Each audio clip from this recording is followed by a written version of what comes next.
The two other facts which I know, and she will tell us the rest, is that I think apart from Yelena, Svetlana was the only Russian presenter in Tokyo at the latest 4S meeting, meaning that the social studies.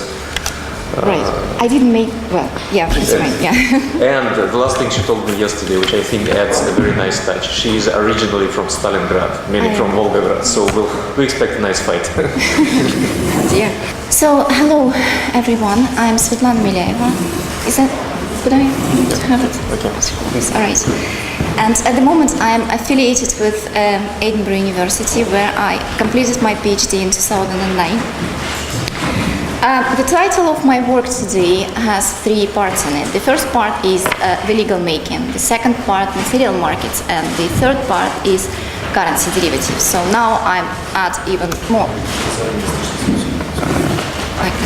complexity to that.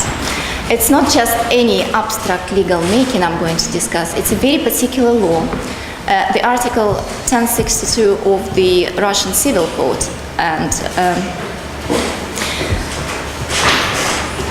then it's not just any currency derivatives also, it's a very particular type of derivative, which is a cash-settled forward, which are traded over the counter, which means by direct negotiations between banks. And what's that in Russian?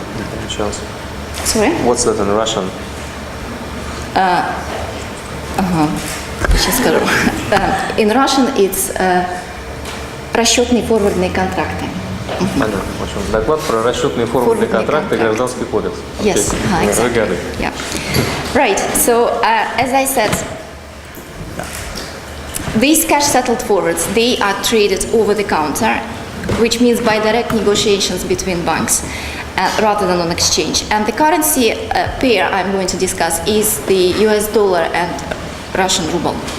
As for the material markets, well, actually that's the whole point of my talk, because that's my argument, that's the argument I'm going to make. So now, why am I here? I am not an STS scholar, and I don't have an STS background, unfortunately. I am a sociologist, but with a very particular interest in financial markets.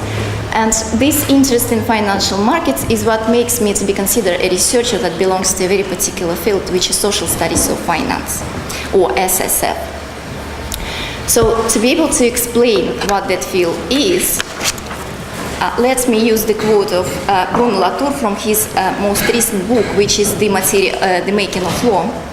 The book was published in 2009, and in this book he reminds us that science and technology studies evolved to revise our thinking about what sort of strange beast lived in the West under the name of objective science. And we soon realized that there was no much connection between universal science and the otherwise fascinating anthropological reality of Western science. So science doesn't mirror epistemology.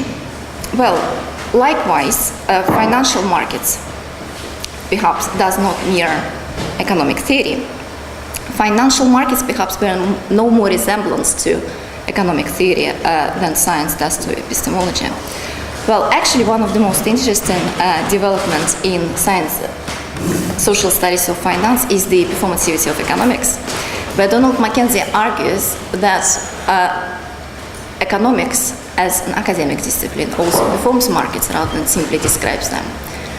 For example, in his research, he reveals the very important role, crucial role of financial theory, and in particular the theory of options that played in the transformation of global financial markets. So there is also another insight that social studies of finance borrows from science and technology studies, and that insight is that small technicalities can turn into global financial, issues, macro issues. In other words, scales are not stable, and this is one of the presets of the social studies of finance. So in this tradition of science and technology study, I argue that the tiny legal technicality that appeared in the Russian default in 1998 is fascinating and matters a lot because it played a very important role in the chain of events that finally resulted in the most recent financial crisis. So this is precisely why I focus on the application of a particular article of the Russian Civil Code to cash-settled derivatives. And this micro-issue, micro-phenomenon, I believe has become quite large. So my case study is a very particular market. It's a currency derivatives market. And this currency derivative market is a part of a large global financial derivatives market. And actually to say large about this market means to say nothing because its size is enormous. I use the statistics of the Bank for International Settlements, and despite the most current economic crisis and the ongoing recession, the market grew to $601 trillion in 2010. So to appreciate this sum, it's about 53,000 pounds or 2.5 million rubles for every human being on earth. And yet the market seems to be quite an abstract web of global transactions. So where do we place this market? Well, currency or foreign exchange market, foreign exchange contracts are traded mainly over the counter, as I said, which is direct dealings between, for example, banks. And somehow this market, by and large, seems to be quite virtual. And by virtual, I mean two things. The first thing is the rapid expansion of electronic trading and its market on screens. Here, for example, the screenshot that was kindly provided one of my interviewees, a broker in London, and this screen, like any other interbank broker screens, is not publicly available. So this is the electronic broking service EBS spot dealing system, which is used in currency trading. So as I said, by high virtuality of derivatives, I mean the predominance of electronic trading or trading on screens. But there is also another aspect that makes financial derivatives quite highly virtual. So what is a derivative? Of course, there are quite a few definitions of derivatives, of quite many types of derivatives, but I'm going to discuss just one type, which is a currency forward. So a currency forward is an agreement to buy or to sell a particular currency at a certain price on a certain day in the future. So it is a contract that traded between banks, but banks also trade them on behalf of their clients or investment funds, etc. But it's not just the foreign exchange trade where you could buy a certain amount of rubles for a certain amount of dollars today, or as they say, on spot. The word forward actually explains the contract, which means that you will use today's exchange rate, for example, as of 19th of November, but rubles will be delivered to you in a month's time on the 19th of December, if it's a month's contract. But there are also 3 months contracts or 6 months contracts, etc. So the exchange rate is fixed for you for this month. But there are physically settled and cash settled forwards. And physically settled or deliverable forwards, you will get your money in a month's time for the price that you've agreed on. In cash settled forwards, in a month's time, instead of transferring the money, you simply check the current exchange rate as of the 19th of December, and you just pay the difference between this current exchange rate and the contracted rate. So virtuality of this agreement becomes even more striking if it's by itself, it's just a promise to buy or to sell. But on the top of it, it becomes even more striking when there is nothing actually will be bought or sold, well, technically speaking. Now, why would you buy non-deliverable forward, or why would you want to buy a contract that is not designed to transfer the currency? Well, because global banks want to hedge the risk or ensure against the exchange rate fluctuations, so to prevent possible losses. So here's what another of my interviewee, another broker in London said, that from a management point of view, it's good because settlement risk is less, the money is not kicked about. And if you aim at hedging market risk, then you simply need to get an equivalent of this very market risk. Fair enough. However, there was another reason for buying these non-deliverable forwards back in 1999. Back then, the trade between international bank and Russian banks, the so-called cross-border market, had very large volumes. And because the so-called GKOs, short-term government bonds, that were highly profitable at that time to invest in with 120% interest rate. But according to the Russian law, global banks had to use Russian currency to be able to buy these GKOs or short-term bonds because of the convertibility issue under the Russian law. So to fix the price of ruble or to hedge the currency risk, the global banks were buying non-deliverable forwards from Russian banks. But for a number of reasons, the foreign capital started outflowing from Russia in spring of 1998. That means that the banks started massive sales of GKOs and the repatriation of the capital. This provoked the surge in demand in US dollars, the escalation of US dollar spot price, and depreciation of ruble. So the exchange rate in August 1998 went up from 6 rubles for $1 to 16 rubles for the same $1. Obviously, Russian banks could not execute the forward contracts that demanded 3 times more expensive dollars, and they defaulted on the forward obligations. And big global banks, for example, Goldman Sachs, Merrill Lynch, or JP Morgan, they exited the market bearing very heavy losses. And what is most important in this story is that it's a common view that the global banks bore those losses from restructuring GKOs. But here, what Konstantin Karichenko, who at that time was the head of Open Market Operations Department at the Bank of Russia, Central Bank of Russia, admitted 10 years later in 2008, saying that the gain or losses from restructuring of GKOs were appallingly less than gain and losses in the forward market, and that is why all the problems seen as foreign investors' GKO troubles were in fact the forward troubles. Now, the global banks had been trading the currency forwards for a very simple reason.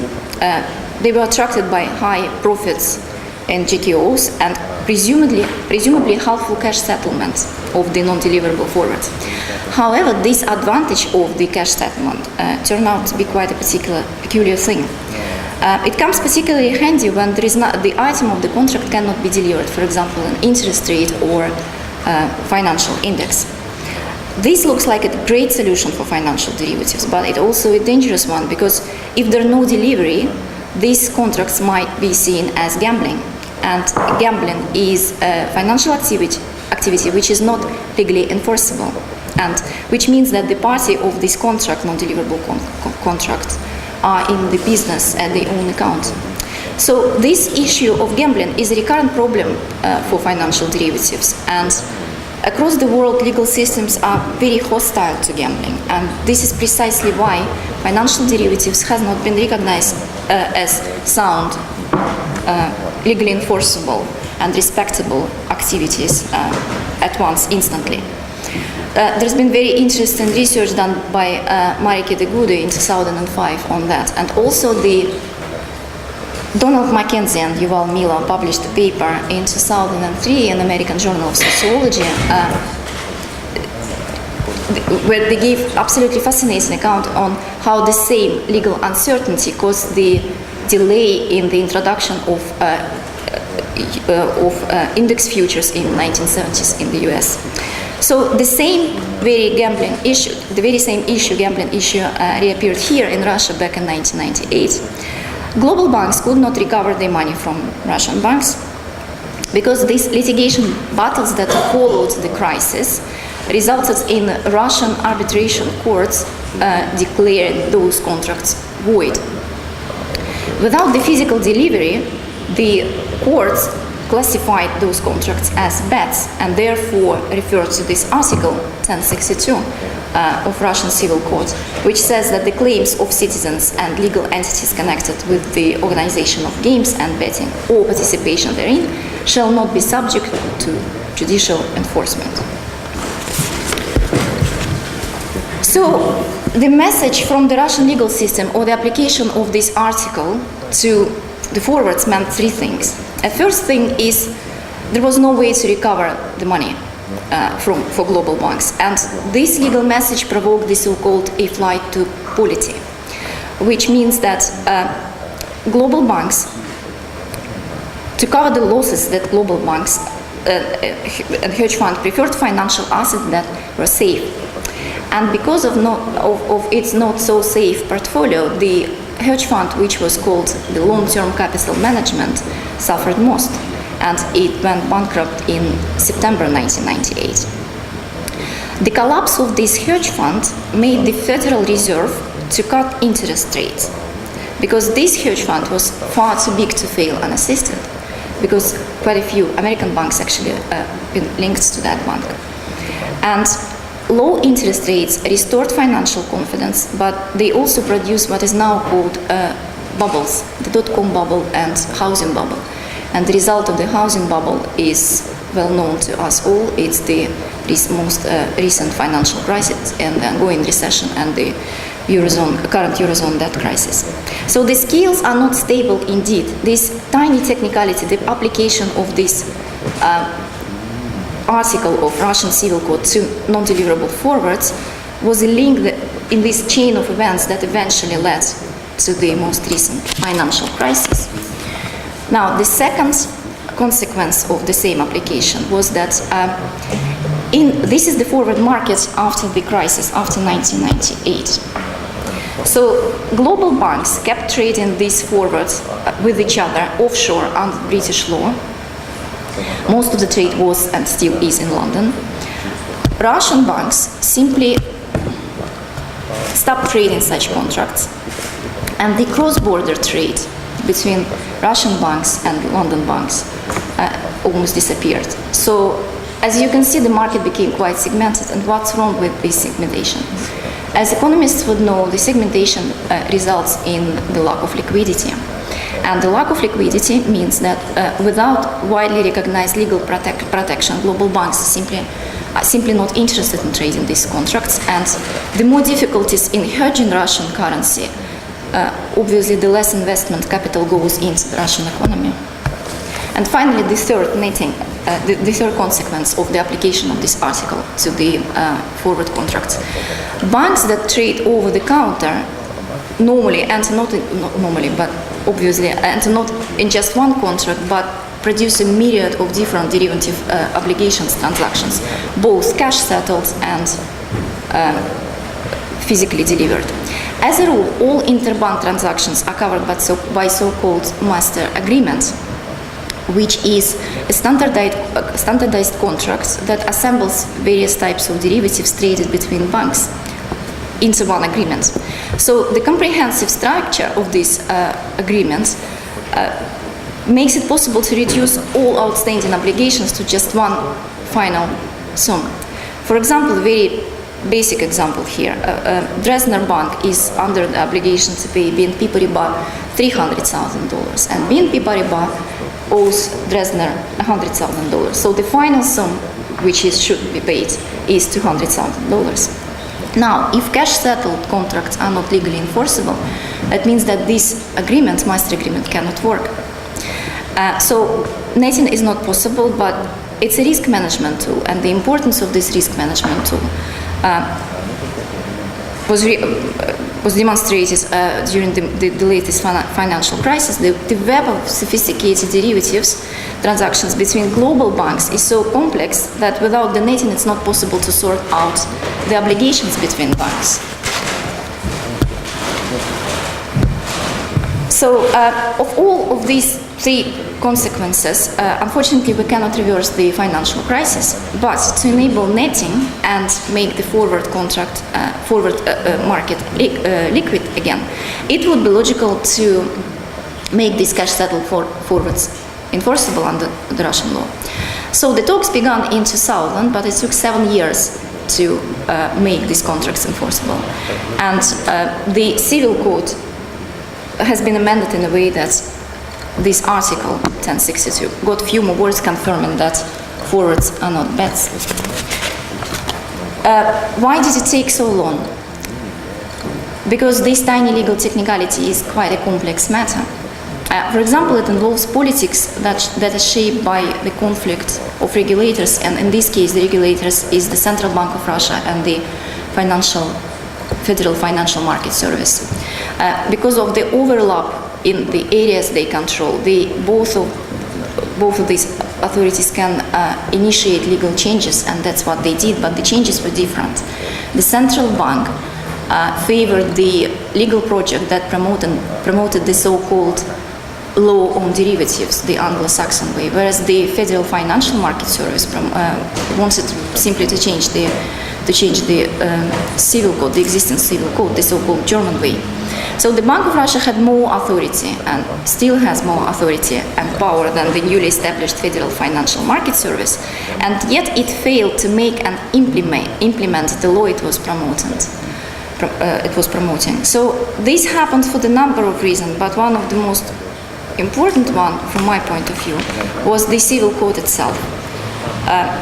The Russian legal system is a system of codified law, which means that the civil code is the epitome of it, which means that the legal experts that guard the coherence and the systematic character of the Russian law, they weren't able to adopt the abstract terms that describe derivatives in this comprehensive big law of derivatives. So these terms simply didn't exist in this organism called Russian law, and the civil code as a very core of it. So here's another insight of science and technology studies proved to be true. Objects do matter, and anything that does modify state of affairs by making a difference is an actor. So the final and overall argument I'm going to make here is that the term materials means manifold technicalities in a wider sense, including legal procedures, legal text, and legal cultures, as well as technological equipment. So local legal culture vastly affects financial markets, for example, by differentiating between gambling and sound financial activities.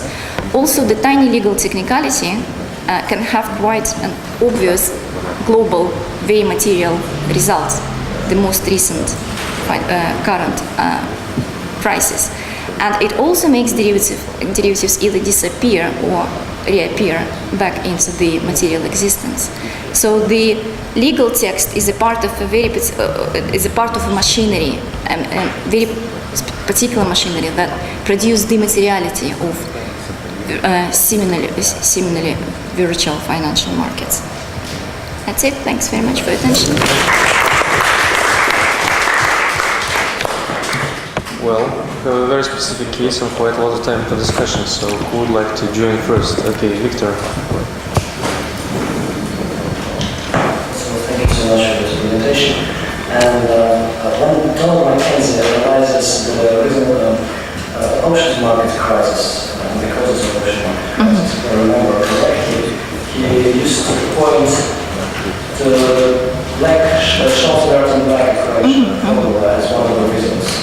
As soon as many people started to use this formula for calculating the option prices, it led to proliferation of this formula, it led to homogenization of the very procedure of calculation, and as a result, prices of this particular market. Can we find something like this in the case of Russian GKO crisis 1998? Because in Mackenzie's case, it showed the correlation between the calculation techniques that we use and the results, sometimes quite already results, 10-15 years. And in your case, can you show, for example, what kind of calculation techniques we were using in the 1990s, the beginning of emerging GKO markets? Because now it looks like there's a legal machinery, which is a legal text which is part of machinery, but is there some calculation techniques that also are part of machinery can be distinctively analyzed? All right. Well, I'm not a big expert on GKO market in a way that I have no idea how they calculate, for example, the interest rate on that. But I think logic is pretty straightforward, because the Russian government had to find the money to finance the budget at that time. So, and to be able to do so, they have to borrow and borrow more and borrow more. And that's why the interest rate went up. And basically, that's what's exactly happening, in Eurozone at the moment, in Italy, etc., with the Greek crisis as well. So you have to pay high interest for borrowing money. So that was the very straightforward calculation as such. So, but as I said, the story that fascinates me most, that it's not actually the GKO that produced this enormous amount of losses, large volumes of losses, and that actually triggered this very specific process that ended up in, if you see this chain, ended up in having this most recent financial crisis. It's about forward markets, and that's exactly why I've decided to investigate how it all happens at that moment. So GKO is actually just the part of that, but not really the most interesting and fascinating part from my point of view. I think both presentations were exemplary SDS. I detected a little bit of people trying to say they're not SDS in this meeting, and just want to reassure everyone. Svetlan in particular is exemplary SDS. And particularly by that I mean that both of you follow that basic SDS commitment to go right into the technical details of the formulae, of the currency derivatives and so on, and try to show that they are not economic, just technical and so on and so forth. But I wonder whether in doing that one misses what for me is one of the key economic issues of the day. And for me, one of the key economic issues of the day is how come so few people understand what the hell is going on in the global collapse of capitalism and the economic system. And I wonder whether SDS of any kind, whether SDS of your kinds, can explain that disjunction between the discussions which go on all the time in the political and economic sphere and the complete non-comprehension by people like myself and I think many others listening to what's going on. In other major political issues like should the West go to war in Iraq, should we protest about the collapse of public support for various kinds of services, there seems to be a clear agenda which everyone can lock into and engage with. But for some reason there seems to be some curious disjunction in trying to explain what the hell is going on. Do you have any comments on that? It's really for both of you. Is that not exactly what's happening with the natural sciences? It's the authority of the expertise. So it just resulted in this complete miscomprehension of what's happening, because the idea of trusting people who work at the banks because they know better, that's actually the same happening just now with the idea of how do we fix the whole thing. For example, when we trusted the bankers thinking that they are the clever ones, they know what they're doing, right? We trust them our money. So now the trust was completely destroyed. Now we decided to do the same thing, to trust those guys who make regulations in the bank, saying, so do something. We have to make tough regulation or do something in terms of regulating this market. But it's the same type of the trust that we decided to transfer from the bankers to the regulators instead of, I don't know, perhaps maybe start public debates on that, trying to educate or trying to explain, well, educate sounds a bit patronizing, but explain people that it's not rocket science, it's not even sociology, it's pretty straightforward in a way that there's some logic, inner logic in how it works. So if we all know what's happening around, and especially if we depend on so much on that, so why not to perhaps, kind of proliferate this knowledge? Is that possible? I'm not sure actually. Is that possible? Is it just a utopian project? Well, no, but Michelle wants to add a question, I guess, rather than answer. Yeah. It's another question. What's really fascinating is that I think we managed trying to opening up the economics black box is much more difficult than opening up the scientist black box. Because it's such a convention that, if just to make that, just realize that there are lots of things that come naturally. But so what's interesting, what I would find interesting in your question is why do people need to be so worried about the internet? Why did we? So that's the sort of the meaning of your question. Why did people get so interested in the economy in the first place? Why don't we just do that as a technical thing? Why do we make it such a big thing? Why do we end up making it such a big thing? I mean, regardless of the crisis. I think regardless of the crisis, why do we create the economy into this thing that our lives should basically rotate around? Why do we? You what? Why do we then? Tell us. No, I think we do because there's a whole industry of people who actually want us to think that becoming experts in investment, which means actually delegating, I mean, we just enough interested that we want to put our money into a bank, but we delegate where the money is invested to experts is the way to go. I mean, it's just amazing that we are targeted, I mean, I don't know if it's in English, but in the US, at least, you see, every audit there an offer for $100,000 product. I'm becoming I'm very into what very much. Yeah. But are you saying there's nothing to be worried about? No, what I'm saying two things is, there's this huge industry that made us subject of the economic world. Subject and non-expert, the dual thing where you are brought into it and simultaneously you are told, that's your future, you deal with it, but do not actually deal with that, just delegate it to someone who is an expert. And then, so the simultaneous move is, there is an expert, and there is a hard sense of how to manage your assets. So these are the two moves where you are brought into it, you are actually deprived any say to the way it goes. Okay.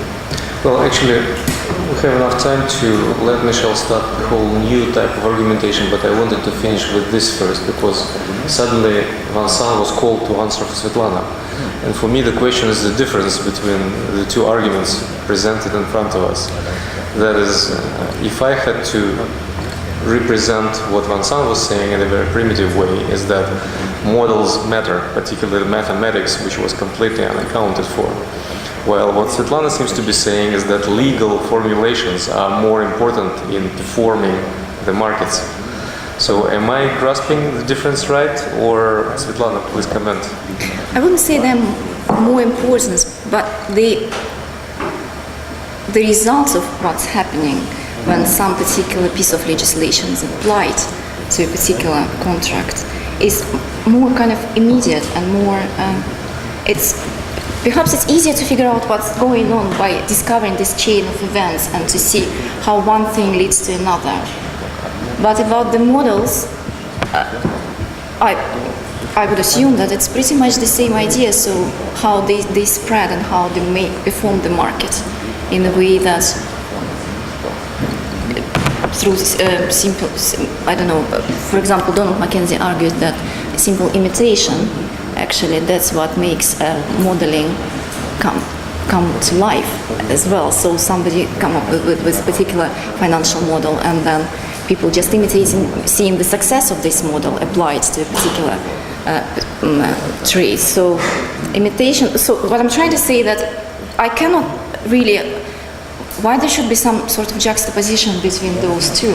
I think it's, as I said, the material essence of the market in the application of the models, in the figuring out how to work with them, in imitation, also it doesn't sound too materialistic, in legal technicalities, in all these things, as well as technological equipment. So these manifold technicalities and different way of thinking and cognitive kind of models, these are all come to these things that we think quite detached and just living on their own somewhere out there, and we depend on them really, really much. So in fact, these are pretty straightforward things if we start looking into them to see how they work. So it's not, I think it's something doable, yeah. Okay.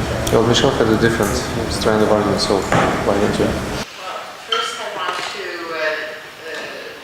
add something to what has been said about the explanation or lack of understanding of what is going on, drawing on a field that I don't know, but it happens that my husband Frank Dobbin works on this. And from what he tells me, it seems that the industry of greed is extremely efficient in producing obscuranticism when it comes to this, in part because there's a motivation for tax evasion, which hides a lot of the mechanisms that are going on, because the speculators are creating all kinds of devices that involves, for instance, trading at 11:50 on December 31st to make sure that tax will not be paid. So I think there are many mechanisms that are kept. The accountant in the room, the accounting engineers will tell us that the unbelievable creativity that is deployed by people who make a living making money. And I think both law and the creation of models are crucial for this. So I think it's not randomly that it's an industry that is largely based on secret. But here I'm reporting secondhand. And I think we cannot underplay this as a reason why it is so difficult for so many people to understand what is going on. On the other hand, I know that in American academia, conferences happen every day or every week about trying to explain what's happened, and many people are trying to poke holes in the secrets more or less successfully. So this is what I see as an outsider, surround people as someone who's surrounded by many economic sociologists to try to make a living, showing that the emperor has no clothes in some fashion.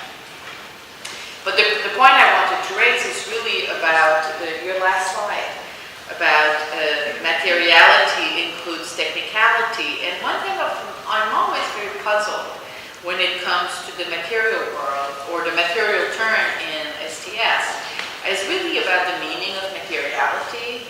I mean, why would materiality include technicality and not vice versa? Is it like the leftover of Marxism in the way that the material is defined as determinant in the last instance? Why wouldn't technicality be determinant in the last instance? And if I think of Karen Norcitino's work on machinery or techniques of as the groundings of new kinds of epistemology, I'm always puzzled about why is it that one is given precedence over the other. So I simply would like you to comment on this point.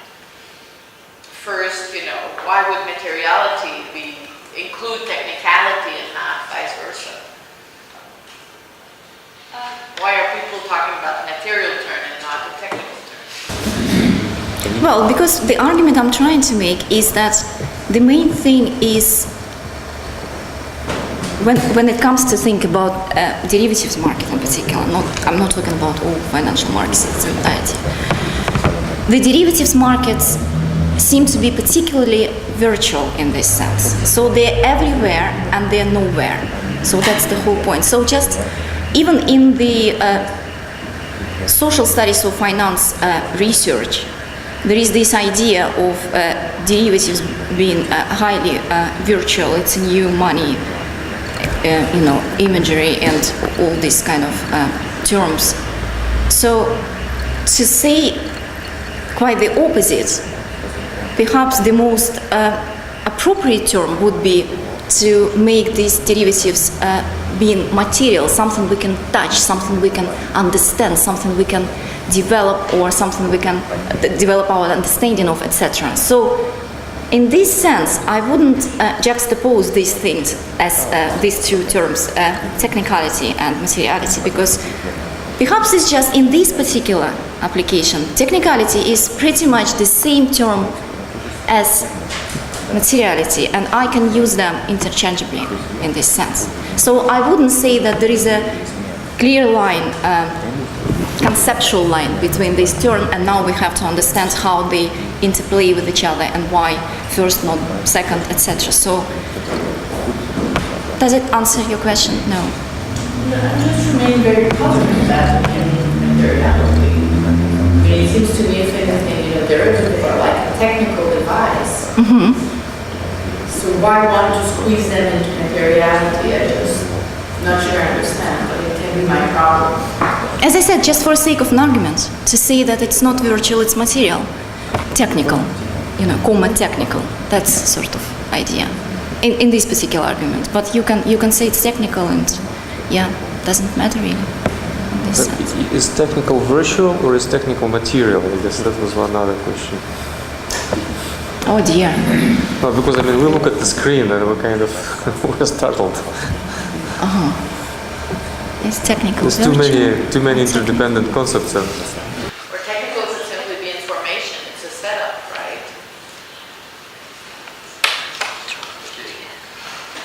We shouldn't be actually monopolizing. Can I ask you something about the slide where you're on the scaling? The mortgage situation in the US predates the early 2000s. I mean, it's basically the tragedy of the US for the last 30 years. So what do we do with that? So is this just a way of saying that really thing, the fact that the Russian wrote internet sprays for, not going for the false piano, all the way down to to start having. I see. Yeah, absolutely. My place, and Michelle place, the business people who in the US, they would kill you for it. I know. Well, the thing is, to be able to produce this logical chain, from the application of this particular article in the civil code to the very last kind of the part of this chain, I've done that just for the beauty of it. Because obviously that's not how we would explain what happened a few years ago. And that would be completely, dilettante way of explaining, a very simplifying way, and the wrong way, more. So what I'm trying to do here is not to explain what happened back in 1998. I'm trying to set up some sort of logic of thinking, how we can see how all things are interconnected. For example, if we look at this particular application of Russian civil code, this also made some sort of impact in the whole chain of events. That's why I kept peddling this word, the chain of events, important role, the role in the chain of events, rather than causing the whole thing. So it's just, if you imagine the idea of thinking about the financial crisis as the whole webs of different chains that caused one another, right? So this is a tiny, so kind of zooming out, this is a tiny chain that could be also considered that, made some sort of, caused some sort of particular events that led to what happened a few years ago. So it's not really something that like a sweeping explanation of what happened. Obviously, that would be completely disastrous way to say. It's just one of the things that we can nicely argue how this worked into that, rather than trying to explain the whole thing through the Russian financial crisis and the application of this article. No, absolutely. It's just the beauty of the arguments, to see how all comes nicely together into the global financial crisis. Okay, so it's not the main factor, but one of the myriad factors which contribute to this. So the reason why I asked the question is because one of the main weaknesses one of the main weaknesses of That's good. STS applied to finance is time to actually reach out to people who are not willing to engage deeply with their art, is to actually show them that we want to be able to measure that, the impact of artifacts or rules of law on the transformation of markets. And the problem is that the bar is very, not very high, but it's a different ways of thinking about markets when you talk to people in business groups. But many of them would be interested in that on the web. So that's why I'm waiting to see people who sort of finance to actually engage with the data. And I don't do that so much, but that's very interesting to see how you can reach out to people who are much more number driven.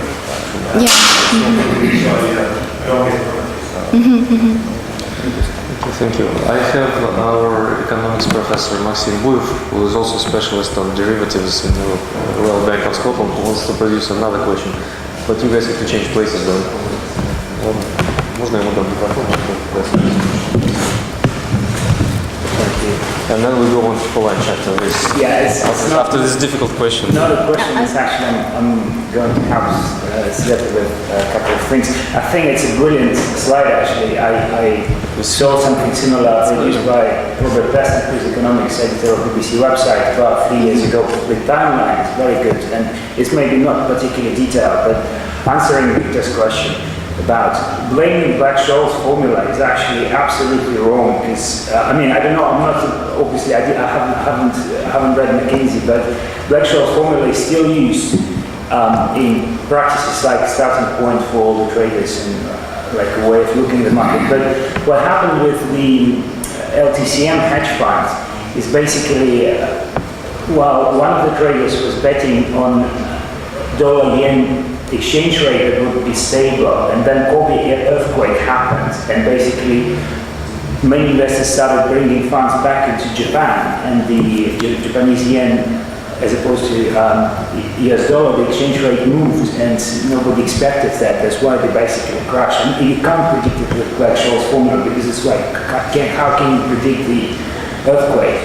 What happened with, on the other hand, what happened in Russia, basically 1997 was the year when several crises happened in Southeast Asia, and then investors like across the world, they started being like jittery about keeping funds in emerging markets, and then they started withdrawing funds from the Russian market, and unfortunately there was no functioning tax police in our country, and they couldn't literally, well, the government couldn't borrow, they couldn't roll over the government funding and borrowing, and they couldn't collect taxes, and they had to default. That would happen. So it was not a question of mispricing. With LTCM, it was a question of mispricing, but not because of Black-Scholes, but because one of Black Swan, if you want to speak in terms of, what's his name, Nassim Taleb language. And another comment I had about what you said about your last slides, about maybe the previous discussion about technicality, materiality. I'll give you an example of how I understand it. Maybe it's not particularly a good example, but still. There is this technology of prediction markets. I don't know if you heard about it. So basically a speculative market where you can trade literally every type of contract, like if Putin stays as a president, or like what's the probability, whatever. And like when you look at the prices in those markets, you literally can, using mathematical apparatus, you can extract the probability distribution of a particular thing happening. And some people believe that that probability distribution will be truer than probability distribution that opinion polls generate, for example. And as I said, like you can trade literally any type of contract in those prediction markets. And what those markets started, they started actually in Iowa University a few years back. And some people were trading contracts like what's the probability of the next huge terrorist attack happening in New York. And for moral grounds, like many people thought that it's wrong to trade those type of contracts. Or like what's the probability of the US president being killed like within the next 6 months or something. And that's why basically the government stepped in and basically said you can't just organize those type of markets. And for example, prediction market, the most recent one around the Harvard actually, on Nobel Prize winners was closed just two days before the Nobel week because, well, it was illegal basically. It is illegal in the States. And it's exactly where literally for some reason, but still you can run those markets in Ireland, for example, because there are no regulations. And this is where those technicalities that I understand, like regulations, to say you can form this market in Ireland, but not in the US. And in Ireland you can trade literally, well, wider range of derivatives. Technically the same derivatives as you potentially can trade in the US, but in the US, well, those markets, roughly speaking, thought to be the wrong device to have. So that's my comment. Thank you. Thank you for your comment.